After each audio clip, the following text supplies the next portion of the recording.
Welcome to Our Village Circle, a podcast centered around authentic sharing, honest storytelling, and elevating the voices of parents and professionals alike to demystify the realities of new parenthood. We understand on a visceral level that with the joy of your new human also comes every other emotion under the sun. We want you to feel seen, heard, known, and held in this life-altering stage. We wholeheartedly believe that everyone's story has something powerful to offer others as they navigate their own journey. Hello, everyone, and welcome back. I'm your host, Jaylee Turner, and last week we heard the first half of Sarah Issaelkhoury's story of conceiving, carrying, and birthing her beautiful triplet boys. In this continuation of last week's discussion, Sarah will take us through the initial months of her early parenthood experience, how she navigated postpartum anxiety with 3 newborns and found her own voice as a parent, and how she found her village for raising multiples. This was such a wonderful conversation, and I'm so grateful to Sarah for agreeing to come on and be so vulnerable with us. Without further ado, here's the rest of her story.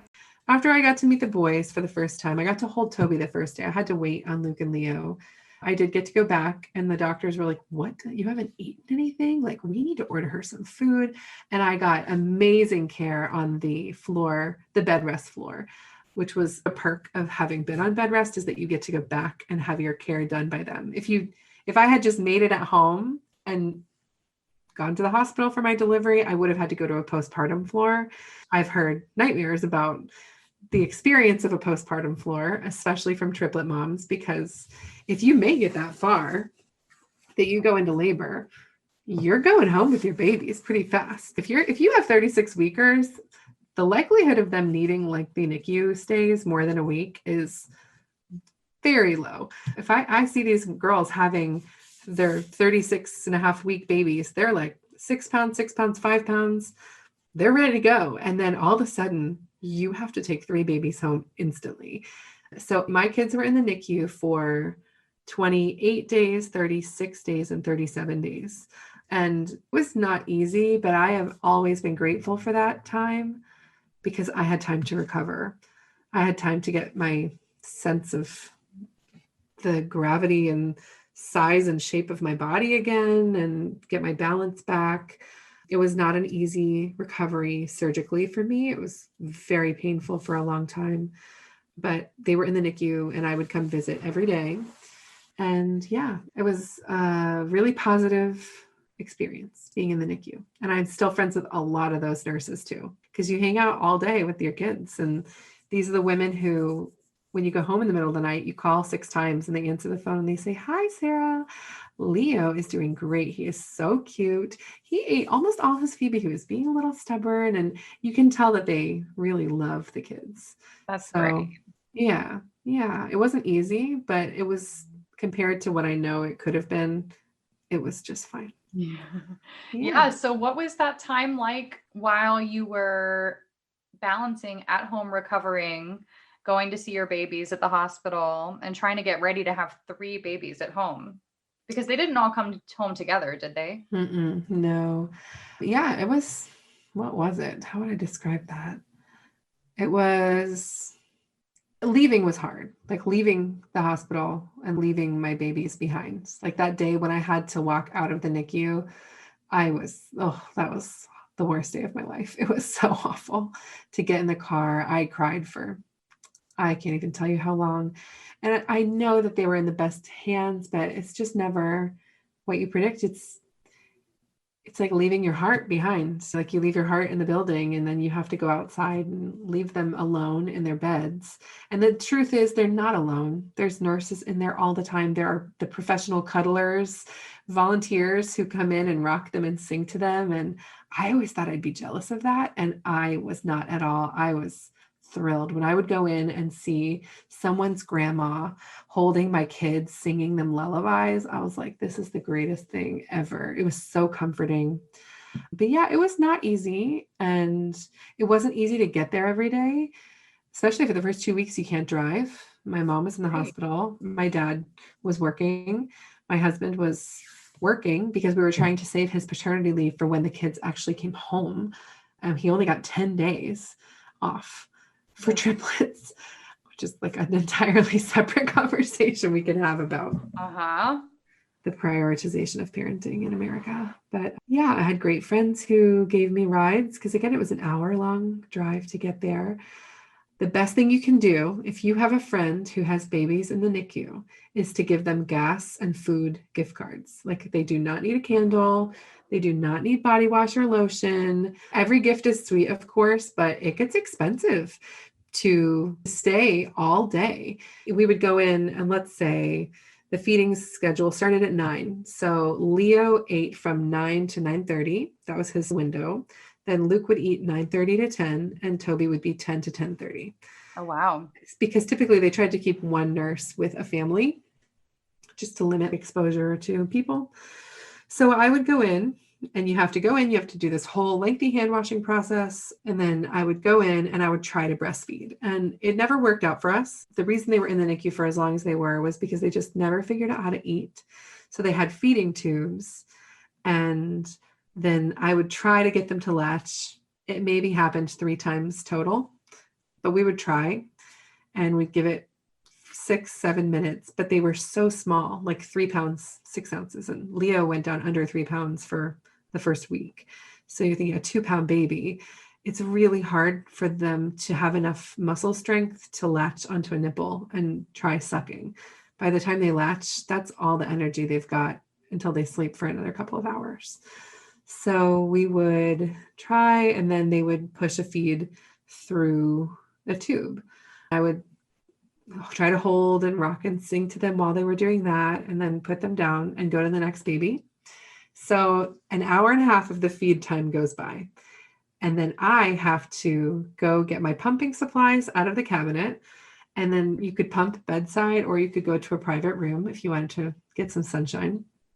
They keep the NICU really dark because it's developmentally better for them not to be in bright light all the time. So I would pump for a half hour. So you think I started at 9. So if I got started exactly at 10:30 with the pump, that's a 2-hour process. And then in the NICU, you have to go and clean and sanitize all of your pumping supplies yourself. No nurses are washing your pump stuff for you. So I'd go, and they'd have a bucket and some dish soap, and you'd have to wash everything and get it all laid out to dry. So that's the 2-hour process is for the pumping, and add 15 minutes for the sanitizing. So I would have an hour to cuddle my babies, hang out with them, ask questions of the doctors and nurses, or eat something for myself. Right. So there was a Panera in the building. I could go down to Panera. I'm like, I still have not eaten Panera since that time because I ate it all the time. They would have classes, like March of Dimes would host courses for people on preemie CPR or how to set up their crib the right way.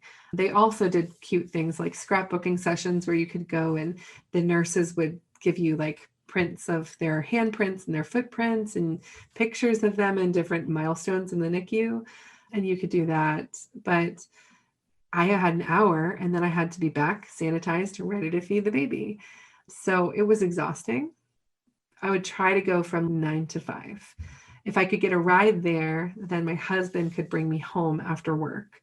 But it was really hard. It was hard for him too, because he was working, and then he'd come to say hi for an hour, but then we needed to get home, and I had to go every day because I was pumping all night long, and I wanted to bring the milk to give to the boys. I never made enough for all of them, but I always made milk, and I wanted them to have my milk. Yeah. So that was exhausting. It was a little traumatizing too, because they were having what we call bradycardia episodes, where their heart rates were decelerating or they would just stop breathing entirely, which is a very common thing for preemies. But oh, that's scary. Right. No level of preparation can help you prepare for the moment when all of a sudden their monitor starts beeping really loud, and you see that number drop and turn red. And then you see 5 nurses sprinting as fast as they have ever moved. And within, it couldn't have been more than 10, 15 seconds, and they're ripping the passy out and they're shaking them and patting their feet and patting their head, moving them, trying to stimulate them awake. But it's terrifying. And that was the big problem with the baby who stayed the longest, was that he kept having Brady's. And the hospital policy was they can't leave until 5 days after their last Brady, just so they know that they're going to do well. So he was actually supposed to have come home a little bit before, he and Toby, and they'd have a Brady. And I didn't want to take them home if they were doing that, because what do you do? How would I ever sleep? And I just had to be brave and know that the doctors were not sending babies home to die, and that they would never have put me in that position in the first place. So it was really scary. They had to get off of their feeding tube. They had to be out of an isolette and breathing room air while maintaining their body temperature in a normal amount of clothing.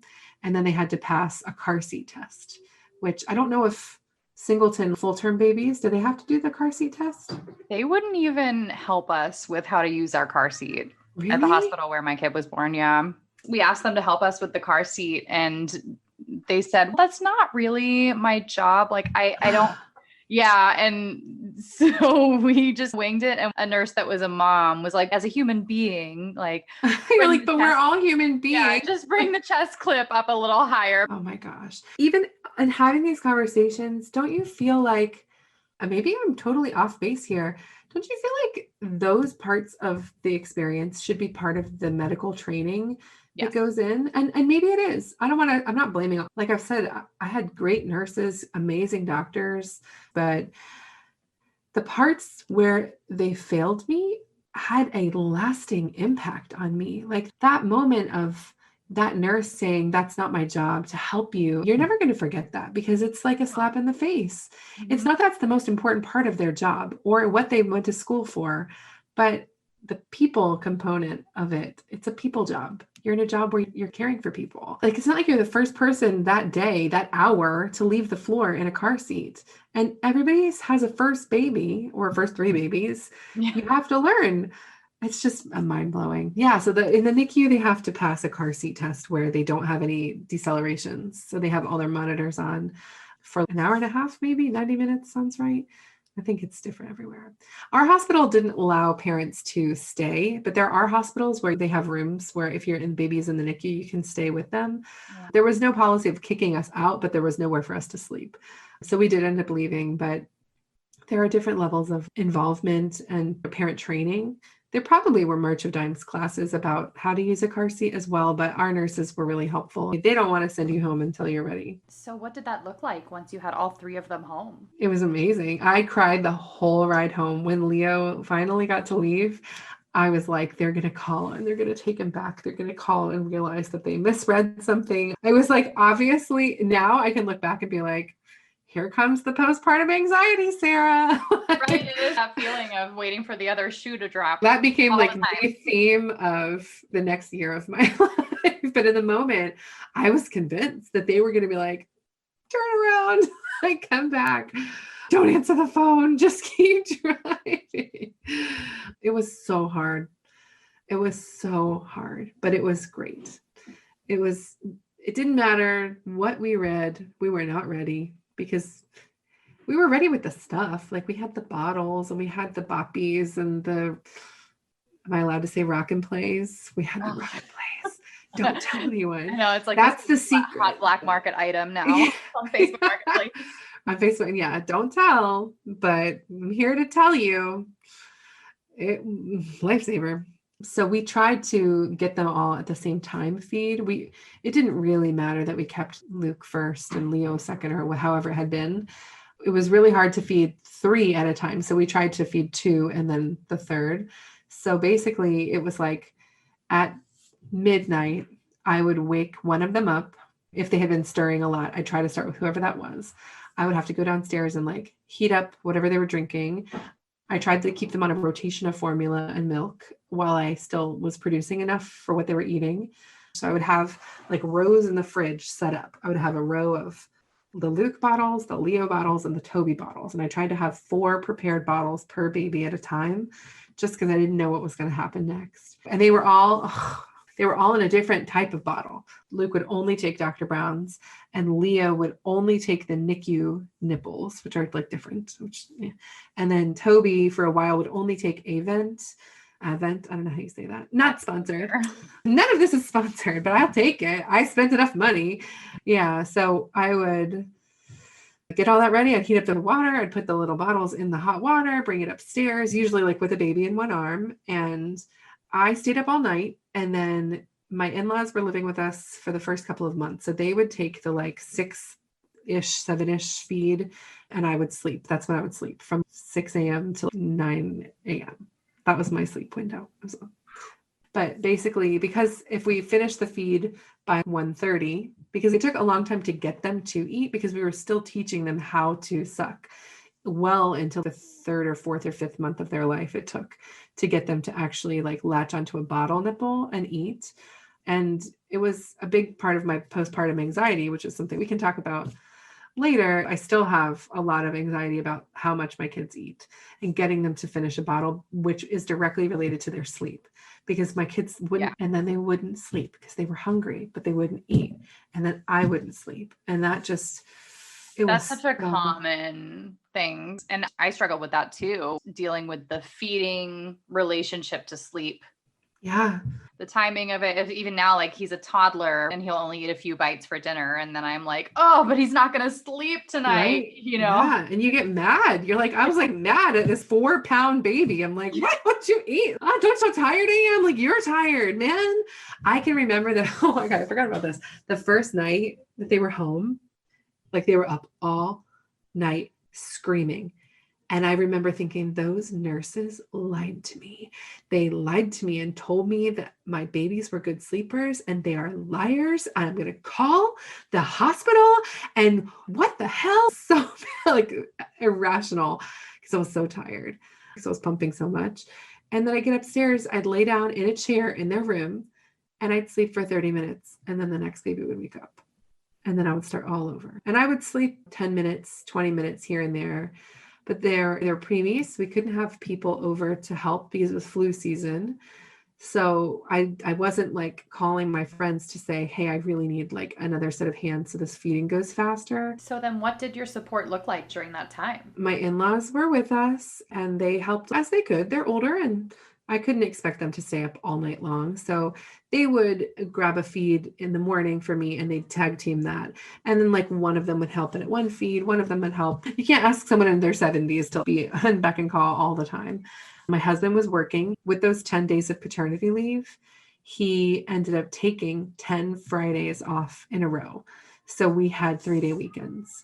Okay. So at least I had somebody else with me 24/7 for those 3 days, which I think was a really good way of doing it, because it wouldn't, if I had, sorry, I hope you can't, can you hear someone crying upstairs? It's fine. It's a mom podcast. Okay. Yeah. Someone's crying with their babysitter, but I would have him on the weekends. My dad would come over every Friday night after work. He'd come directly from DC and he would basically stay up all night for one night a week. And he would help with the feeds and he would like sleep in the chair in their room. And on those Fridays, Emil and I would trade off who did a feeding with him. So maybe I'd go to bed for the 9 p.m. feed, and then Emil would go to bed. I'd get up for the midnight. Emil would get up for the 3. I'd get up for the 6, and we'd trade. So we'd get a little more sleep, but I was pumping at this time. So even if I had my feed off, I was still up to pump and wash my pump stuff. So that was wild. It's wild to even think about that still. And then you have to wash all those bottles. That's, oh my God. That's, what is that? 3 times, I can't even do the math, 3 times 8-ish feeds. Oh my God. Dr. Brown's, that's what I'm saying. Worked out great. But yeah, I had a really good friend she was on our NICU visitor list. It was my husband and I, my in-laws, my dad, and our friend. And my mom, she was just too sick at that time to help. And her, sorry, so loud. The crying. Her health was unstable enough where we just had to be careful. So she would come sometimes to help. But yeah, that was it for a while because of flu season. We just had to be really careful. They say that preemies have weakened immunity, especially with their heart and lungs, until they're 2 years old. So you really have to be careful, not block them from the world, but We just were trying to be safe. Right. And that was just recently. Yeah. Their Yeah. second Oh, yeah. birthday. Mm-hmm. That was a long time. Mm-hmm. Yeah. So it was very lonely. Since we've talked about this too, about losing my identity in a little bit of that, because I just became a machine who washed bottles and pumped and held screaming babies. Luke had colic, and we didn't find out until he was 8 months old that he had severe reflux. It was silent reflux. So it wasn't like he was shooting spit up across the room, but he would not sleep. He slept in an ergo carrier on me all night long. That's how we would get through the night. And I just didn't sleep. And not to dishearten anybody who will ever listen to this, but my kids didn't sleep through the night until 2 months ago. They are 32 months now. So it took 30 months for my kids to sleep through the night. Really important for moms to hear Oh, that are struggling with sleep, because once the whole feeding system is sorted out, the next thing is sleep. And it becomes an obsession. Oh, yeah. If Oh, you're my not God. getting enough sleep. Yeah. And it's like you said before, it's so correlated, the feeding and sleeping. And my kids wouldn't eat because we didn't know they had reflux. And we didn't know that they had such severe dairy and corn sensitivities. So we had to go on Alimentum, which is like a specific special formula. It's pretty expensive. A bottle was like $14 and would last us one day. So we were getting like a $250 shipment of formula every other week that would, last us barely that long. I pumped until the boys were 6 months old, and I couldn't do it anymore. It was becoming a form of torture for me. And I was never under the impression that I needed to like purely breastfeed them, because it just didn't happen with the size of my babies and the gestation I made it to, and the way our life went. I tried everything. I tried oatmeal and gallons of water a day and fenugreek, and they just had really sensitive stomachs. So a lot of the supplements caused such severe side effects for them, like gas, that it was not worth it to me to put all of us through torture just so I could make more breast milk that ended up hurting them. Once we got all of that figured out, they did start to sleep better. Like they would sleep for more than 30 minutes at a time. I was militant about putting all three of them down at the same time. Like we had a schedule, and I would do anything. They were in swings, they were in rock and plays, they were in vibrating chairs. They had sheets draped over their porta-cribs, so there was no light. I had loud sound machines on. Like I was not joking. And it still took a really long time to get them to sleep. And I would hear from friends being like, oh yeah, like my baby finally is sleeping through the night. I know it's been like 4 months. And I'd be like, are you for real? I don't want to hear that. Don't speak of that to me. I would get like vicious. I would post videos on Instagram being like, God help me. Like, how do I get this kid to stop growling in his crib at 3 a.m? And now I can look back and see that the reflux was in play, and that my kids are huge. My kids are big boys, and they were growing like weeds because they started so teeny, and they have further to go. Yeah. And they needed more food, and yeah, they did not sleep. And there's like an element of guilt about, I couldn't just hold them. I couldn't just, okay, they won't sleep, so I'll go comfort them and hold them or wear them and co-sleep with them. That was never, because I had 3. How do you co-sleep with 3, 5? You can't, you'll roll over on them because you are so overtired that you don't have the sensitivity to know when you're near them in the bed. We just didn't have the same options. So that was a little frustrating. And then of course the advice people give you that you don't ask for. And especially I've noticed in the birth community and the mom Instagram community, there's definitely an image created of what the ideal choices as a mother are. Yeah. And anything less than that is not trying hard enough and not giving it a full effort. And it's really easy to feel like a failure. Right. Yeah. And they say comparison is the thief of joy. And I wasn't comparing myself with moms of singletons, which is like what anybody with multiples calls somebody who only has one baby is a mom Well, of it's a a medical term, singleton. actually. Oh, yeah, I didn't know that. Okay, then I feel less weird. And this is where the Facebook groups came in handy because people would generously add me to their favorite mom group that they were in on Facebook. And they'd be like, this has been so supportive for me. And I would open it, and the first post would say, oh my gosh, you guys, I'm really struggling. We're both just so tired because our baby has such a hard time sleeping. He only slept for 6 hours last night. And I would be like, nope, leave that group. I cannot. How are you that tired? I'm sorry. I cannot absorb anyone complaining because I have it in this part so much worse. And people would be like, yeah, but you had all your babies at the same time. And I'd be like, yeah, but I had all of my babies at the same time. I had to dismiss anybody who was not a triplet mom in terms of the advice I was willing to take because I couldn't handle people giving me thoughtful advice that could not be applicable to me. And so the triplet group really became my haven. It was the place where I could be myself and share the scary things that were happening, like when I was so sleep deprived or I was dealing with what I now know was postpartum anxiety. And it was really hard to see how other people were presenting their pregnancies. And like social media is a bunch of horse shit. And we all know that. I would see people who posted really curated photos of their babies in designer clothes, and they'd have like their hair all done and makeup, and they'd be in front of this white wall holding their Starbucks, like just getting out with my girls. But I later would find out that girl had a full-time nanny who was helping her all the time. And I was like slumming it. Have I bathed in a week? I can't remember. Like, just a disaster. I just felt like a disaster. Yeah, I've had some of those experiences myself where we didn't have a whole lot of family support around. And so then I had a couple of friends who had babies around the same time and they seemed to be doing just fine. And I'd find out way later that her sister lived 5 minutes down the road and her mom was staying with her to help and all of these things. Yeah. And you just can't compare. You just can't compare. My friend Haley, when I got pregnant, she said, oh my gosh, if anyone can do this, it's you. Like you were made for this. And I would hang on to that in the middle of the night. Like when I was up with 2 screaming babies, I'd be like, I was made to do this. I was made to do this. I can do this.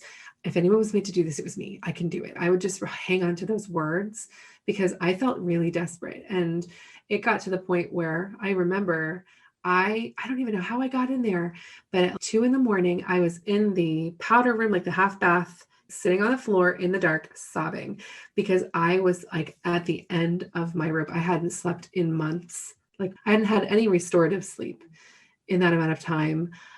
Luke had run out of his medicine and our insurance had wrongfully denied the prescription again. It was going to cost us $4,000 to get the meds. We couldn't get it. The doctor wasn't answering. I was leaving voicemails. I was calling other pediatricians being like, if I switched to your care today, could you write a prescription so I can get some reflux meds? I was posting on Facebook being like, does anyone have any at this dosage at your house? Like I was trying to do like black market stuff just so my kid could stop feeling so much pain that he could sleep. And I just felt like I was a failure. I felt like I couldn't do anything. I wasn't working. I was just, everything about my life had changed. And I think all of the tension of finding out this pregnancy and nerves, like the tension of the pregnancy, it was not joyful. Like it was not, I wasn't just a bosom and a flower and like a blah, blah. Like I was scared every day of my pregnancy. And then the NICU experience was traumatizing. And then getting home and like, suddenly it's all on me. All of that coalesced, I don't remember the word I'm trying to say, into losing my mind, basically like just having a breakdown. And my husband was like, you have to go to the doctor. This is not okay that you feel this way. Not like you did anything wrong, just, I wish I could help you. So I did. And I called and I sobbed my way through the call with the receptionist to set up the appointment. They got me in that day. And I went in and I didn't even really know my general practitioner that well because I had been in this year of care where I was having all of my regular doctor work done by my maternal fetal medicine doctor. Like they were checking my blood pressure, like they were doing everything a regular doctor does. So I hadn't seen this girl in a year. And I just sobbed my way through. I felt guilty being like, I am not happy. I can't handle this life that I have right now. And it's not, I would reiterate, I love my kids. I love my kids. It's not the kids, it's me. And that's okay. Sarah, you have been handed an elephant and told to carry it. You're one person. You don't have to be good at this. Ugh, what a great doctor. Yeah. And I was like, oh my God, I didn't know. To anyone listening to this, I know I probably sound negative when I talk about this whole experience because I didn't have that joyful pregnancy. There are some people who have a very different set of circumstances who are just like happy through their whole pregnancy, have a great time with newborns. I just didn't have that personally. And it was so hard. The sleep was so hard. And I had to give up my car because I needed a minivan because I needed a car that fit 3 seats across. And I had to give my job up. And I loved my job. I was at the best. I was a teacher at a school that was, I will never work anywhere that could compare to that building. But I had to leave because we couldn't afford childcare for 3 babies. But they couldn't hold on to my job for me. And I lost my body. Like my body shape is entirely differently now, even 2.5 years out. And I'm a professional singer too. I had to give up gigs, not just when I was pregnant, but lots of gigs in the baby time because how could I ditch my husband with 3 screaming, colicky, refluxy babies for a week-long rehearsal process and a gig? I had to give up on contracts that were offered to me. And in my mind, when I would look at my life as a mother and then I would look at what I had to give up, it was really hard for me not to blame my kids or myself. I would say we should never have gone to Shady Grove. We should never have had an IUI. Like we messed up and our kids are suffering for it because I can't figure out their problems. And everyone's, oh, they'll get to 6 months and they'll sleep. Oh, they'll get to 9 months and they'll sleep. And I want to just be like, screw you. And that's not a healthy mindset. It's not normal. Maybe it is normal. Because what's presented when you think about the archetype of a mother or having triplets or having multiples, the idea is that it's this joyful experience and that, oh, but the triplets are so cute and the twins are so cute. And I think it's going to be very healing for a lot of parents to hear a real experience. Yeah. Something, and I'm not discounting anyone who did have a joyful pregnancy and who did have a joyful postpartum, or like being a full-time mom of NICU newborns is their jam and they live for it. I'm not at all. That's not true. That sort of person, yeah. Good for you. But I think equally valid and equally common is what you're saying. Yeah, thank you. Thanks. It's nice to hear that too, because I hope that I don't just come across as like me, my life is so hard. No, not at all. Yeah, because that's sometimes how I feel. And that's what my brain will be like, wow, you need to just be grateful. Oh my God, you're so blessed. My friend Danielle, who is like my life's big sister that I never had, best friend of all. She's just like a member of my soul, not just my family. Oh my God, how old were the boys? It was summer. They must have been like 6 months old. This is so dumb, but Lidl, the grocery store, was having like a huge sale on avocados.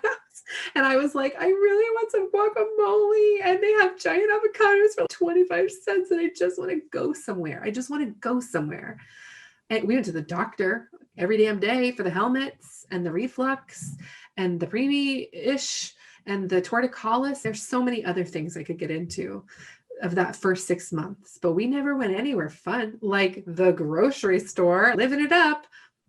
We went to a winery one time and we brought 9 adults with us for 3 babies. Like we were just trapped because by the time we finished feeding them, it was time to start again. And they never slept and they wouldn't sleep in their car seats. They wouldn't sleep in a stroller. Anyway, so Danielle, I'm like, I want to go to the grocery store. And she's okay. So we'll go. And we're walking around. And this older woman walks up to me. And of course, I have this neon green donated triplet stroller I would never have chosen for myself, but I wanted to go to the store. And she comes up to me and she's, oh my God, are they triplets? And I'm like, yes, ma'am, they are. It took a long time for me to be like, yeah, let's talk about it. Cause I'd just be like, get away. And she goes, you are so blessed. And she said it was so aggressive. It was like, pow, pow, you're blessed. it felt like a slap twice in the face. And I was like, thank you. Thank you. I just had to say thank you. And people would, and we joked for years, we still joke about it. Like, it was like people were putting me down by telling me how blessed I was. If you don't feel this way, you're an idiot or you're ungrateful. And I'm like, I don't feel that grateful. Like toxic positivity, like just, you need to be so grateful for these 3 screaming gremlins who have ruined all the plans you had made for your whole life. And I just couldn't get there. I could not get there. I loved my kids. Of course, there were moments of beauty and joy in every day. We were happy every day. They were healthy. There are so many worse outcomes that could have come, but it was still hard. And that's something that, like, if anyone's listening to this, like, it is okay for you not to have the hardest pregnancy ever or the hardest outcome for your family or go through infant loss or whatever the case may be, and to still not be in a good headspace. Like, you don't qualify for postpartum depression if your baby dies. That's not the only way to qualify. You don't only qualify for postpartum anxiety if your baby has a severe health problem and needs round-the-clock medical care through their whole first year of their life. Those families need a lot and deserve the support, but you don't have to be at the extreme of what motherhood could look like in order to need help. I'm so glad you said that, because I experienced so much guilt over that after my baby was born, and we had our own complications, but medically speaking, we did come home with a healthy, happy baby. And I was healthy too. No one died, but I still felt like shit. And I just remember that feeling of guilt ate me alive even more than the fact that I wasn't enjoying it. Yeah. And I think it's so important for new moms to hear that. It's okay if you're struggling. Right. And I think it's really important to find those people who are going to lift you up and not make you feel bad about how you feel. Yes. And that continues. It doesn't just happen in the baby phase. Someone who's not going to make you feel bad about the toddler phase and everything that happens after that. Finding your community, finding the people who, even if you don't get to see each other, like, you can text and you can call and you can Marco Polo and ask questions, and having the friends and the fellow moms who are like-minded and aren't always comparing. It took me a long time to realize that it was okay to let people go who I wasn't feeling supported by in the way that I needed. I think that's people who are going to support you in the way that you need and that you feel comfortable communicating those needs with. Mm-hmm. And we both lost friends in having kids. Someone I would have considered my very best friend just dropped off the face of the earth. And it was like another element of what has this experience taken away from me. And now I can look back and think, thank goodness that happened, but it's not that simple in the moment. And like the whole comparison of mother to mother and comparison of kid to kid too is really challenging. And knowing that what is working for your kid. I have friends whose children still won't eat. 2 of my kids are very typical. One has sensory processing disorder and like a language delay. He's been in a lot of therapy. In the multiples community, it's pretty common for your kids to have early intervention, because if they're born prior to 35 weeks, I think, you automatically can qualify. I might be wrong on that week, but it's different state to state anyway. Or if they have a NICU stay over 30 days, they automatically qualify.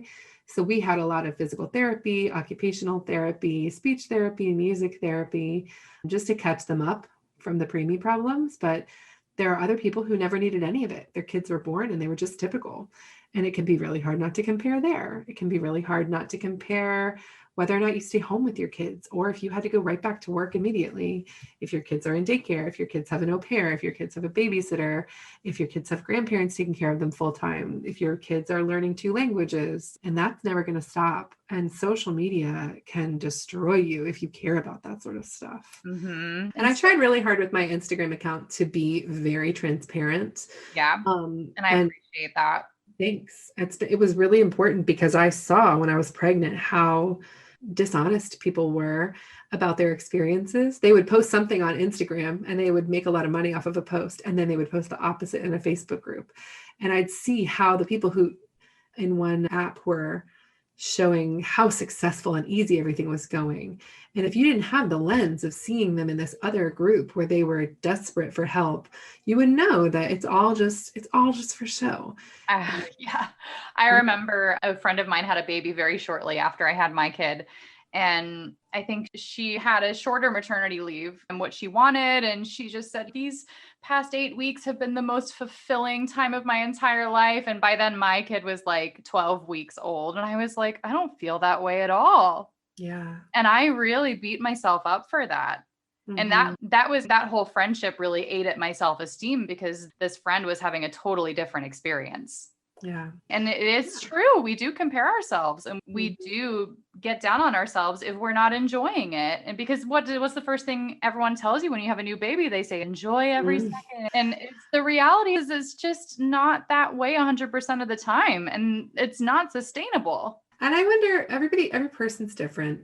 And like you were talking about something and I was like, is this a Virgo problem? Do we have this problem because we're Virgos? Are we just that much control freak? Is it because of that? Everybody has their lens that they see the world, how they see the world. And I think for some people, like they're just true optimists and they just are truly like, they do see the world through rose-colored glasses. But if you know that you're that type of person, just also know that not everybody is. And it's not always helpful. Like I want to say, can we retire the enjoy every moment because it doesn't last and babies don't keep or whatever that phrase is. And there is some niceness to it. I do look back and wish that I could go back to holding my little babies for another day. I wish I could feel their little butterball, like flinging limbs and kicking. I really wish I could remember what it felt like to hold a 2-pound baby. When Leo, he's almost 3 pounds, but still, I go to the grocery store and I'll pick up 2 pounds of ground beef. You wish you can go back to the dear moments. But what I don't wish I could go back to 6 to 12 months at all. That was pure torture. We just this week got our last tooth. We have 60 teeth now. Hallelujah. How many teeth? 60. Wow. 20 teeth is what you're expecting. So we've got 60. We got our last molar. I have gone through 60 teeth and lots of Tylenol, lots of late nights, lots of chewing on frozen washcloths. But I don't miss that part. People will say, what was harder, newborn triplets or toddlers? And for me, it was newborns.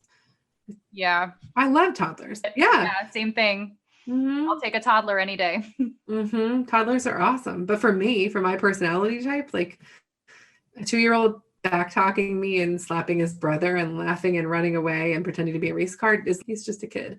But babies were hard for me. And some people, babies is nothing. And toddlers is really out of their control. And giving yourself grace that you can't know until you do it.